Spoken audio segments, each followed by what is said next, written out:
Hello, friends in Czech Republic. My name is John Glass. I'm a good friend of Lance because Lance and I are from Grace Church in California. We've known each other for many, many years, and he has been working in Czech Republic for all these years, and actually I have been over here in France and Switzerland for the last 31 years. So, to be brief, I was born in France.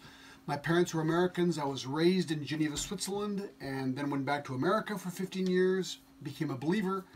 And my wife Meg and I have been back over here for 31 years, 10 years in Paris, and now 10 years in Paris, and now 21 years here in Geneva. Actually, I live in France.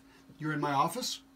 And we've been here for 20 years, 21 years, and Geneva is 1 kilometer away, right over here, and that's where our church is. And so we've been in the ministry, and the Lord has been very gracious toward us. And thanks for the invitation. I'm thrilled to be coming. Unfortunately, my wife won't be able to make it, but I will be there with you, and I was asked to speak 7 times. So here it is. On Thursday, kind of more of a pastoral situation, I'm going to start with a PowerPoint presentation called Church Planting God's Way. Church Planting God's Way, how to do church planting. We've had the privilege of planting multiple churches over all these years, so I'm going to kind of show you our model and how we've done it. Secondly, kind of narrow down on preaching, why Peter and I preach expositorily. That's kind of a weird title, but in Acts 2, we're going to analyze Peter's sermon and then show how expositorily he preached the word. That's obviously what I adopt also, and then give a whole bunch of practical applications of how to preach. Thirdly, the marks of a healthy church. I mean, what does a healthy church look like? That's really, really important, so we're going to be looking at that. So that'll be all on Thursday.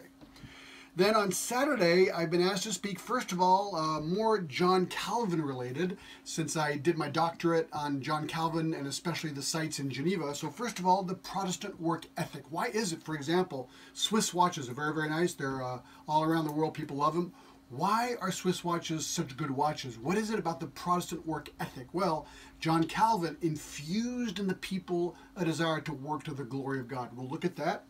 Secondly, the life and times of John Calvin, a thrilling PowerPoint presentation. I'm going to give you the whole thing, the life of Calvin. It's really exciting. And then thirdly, spiritual catastrophe with the Reformation that happened here. What happened afterwards? Why is it that since then, it's a completely spiritual disaster in France and in Europe? We'll talk about that. And then finally, on Sunday, I can't wait to be able to preach a sermon called How the Gospel Still Changes Lives Today.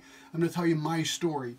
And it's kind of an amazing story. When I was 19, I ended up becoming a born-again believer in New Delhi, India. And I'll tell you the story, show you some pictures. I used to be a hippie, really wild, but we're going to have a really great time together. So we're looking forward to it. See you next week. Bye-bye.